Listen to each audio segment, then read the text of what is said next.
Northwestern came back to beat Nebraska 31-28 in Dublin during week 0 on Saturday. They host Duke next Saturday, September 10th. He's the head coach of Northwestern, now known as Patty Fitzgerald, who joins us on the program. Patty, how are you? I'm doing great, Dan. A little jet lag, but it's great to be back in the office, buddy. Did you pick up any accent when you were there in Dublin? Lovely. Yeah. Lovely showing. Yeah, absolutely. Yeah. No, it was great. It was an amazing first class trip. The Aer Lingus folks, college football classic there. Really good deal, man. I mean, you could say it's not a bowl game, but you take your team for a trip for a week. It was special. Do you realize it's in Dublin? Like at any point during the game, does it feel different, sound different? Well, I didn't see it, but it was pointed out to me, and it wasn't a surprise, but there was an issue with the point of sale. So it sounded like the Guinness was free flowing for about a quarter and a half.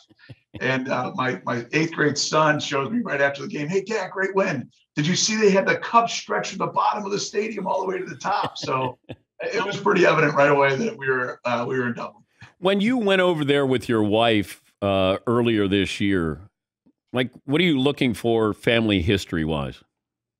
Well, my grandparents on my dad's side both immigrated from Ireland. So it was one of those situations where we land. They took us to the genealogy museum called EPIC, and that stands for Every Person is Connected there to Ireland. And the genealogist, it was incredible. So that starts the day. I see a ticket to the boat that my grandmother came over on. I was very close with her when I was growing up, to where then I go out to a town called Nerney in County Kildare and meet my cousin, and where my grandmother was baptized, in the church she went to, in the school before she left and came over with her sister. I mean, it was surreal. It was very emotional. And then I was able to have my dad make the trip with me here for the game. And that was his first time to Ireland.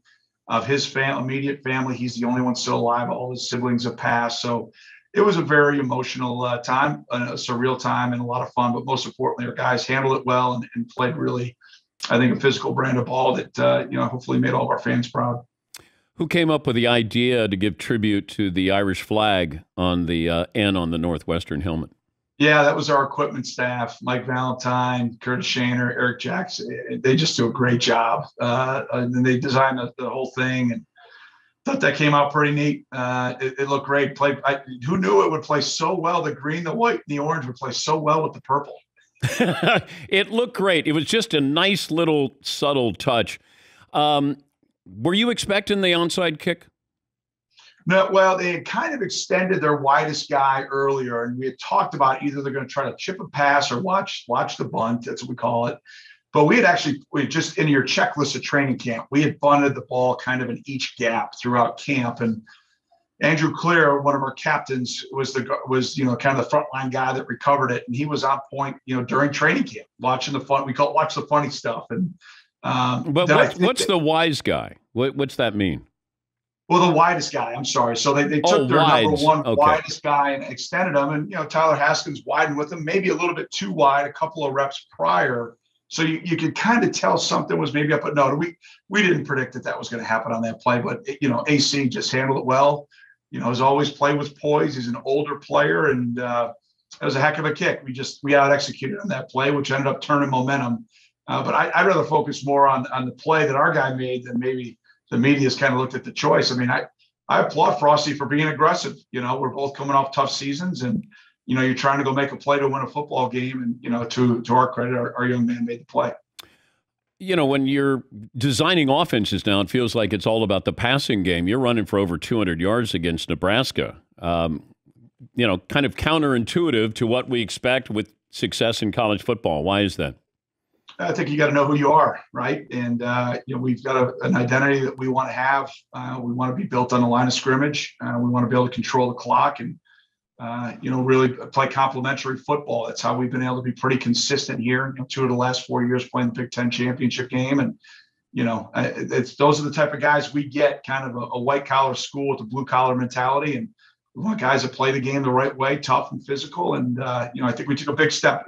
Last year looked like we hadn't been in the building, in the weight room, because of COVID. And, it's a developmental program that showed. Well, Jay Hooten, our strength staff, and most importantly, our players bought into it, man. They looked like a Big Ten offensive and defensive line on Saturday. And I think Nebraska is going to be very good. They're very talented. And they've got a lot of transfers that as those pieces kind of gel together, man, they are explosive, and we're glad we got them in week 1. I saw where Marcus Freeman reacted to finding out that they were like a 17.5-point underdog, Notre Dame against Ohio State. You guys started out at like 12-point underdog.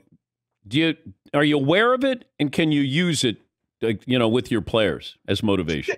Yeah, I mean, yeah, you can. I mean, again, motivation is a T-shirt and a sign on the wall. It doesn't matter when the ball goes up in the air, right? I mean, that motivation is like getting them through Tuesday practice when it's 90. At the end of the day, who cares? But yeah, I mean, I don't blame people for feeling the way that we did. They took a lot of high-profile transfers. They got it after our rear end a year ago in Lincoln, and it was a credit to the way they played and how poorly we played. And that's just the way that it is. And I'm sure we made a lot of Northwestern fans very happy on Saturday night. What are you benching these days?